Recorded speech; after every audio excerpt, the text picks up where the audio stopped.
ክስ ተመስርቶባቸዋል። በወይዘሮ ገነት ንጋቱና በአቶ አንተነህ ትህርቱ መካከል በተደረገ ቃለ መጠይቅ ላይ ለእምነቱ ተከታዮች ካላቸው ጥላቻ በመነሳት የወንጌል አማኞችን መንፈሳዊ ገጽታ የሚያበላሽ ምልልስ ማህበራዊ ሚዲያ ላይ እየተሰራጨ ያለው ጉዳይ በእርግጥ ጉዳዩ እውነት ከሆነ የተጠቀሰው አገልጋይ ማንነት በስም መጠቀስ የሚያስፈልግ ሲሆን ይህ ባልሆነበት በደፈናው ሰዎች ለእምነቱና ለተከታዮቻቸው ያላቸውን ገጽታ እንዲያበላሽ ሆን ተብሎ የተሰራጨ ስለሆነ ካውንስሉ በሕግ እንዲጠየቁ ክስ የመሰረተባቸው ሲሆን በተመሳሳይ መልኩ በልዩ ልዩ መድረኮች የተለያዩ ማህበራዊ ሚዲያዎችን መድረኮችን በመጠቀም ሙያዊ ስነ ምግባር ባልታከለ መንገድ የወንጌል አማኝ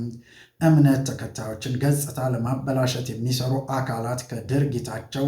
እንዲቆጠቡ ካውንስሉ አሳስቧል። የኢትዮጵያ ወንጌል አማኞች አብያተ ክርስቲያናት ካውንስል የወንጌል አማኞች ድምፅ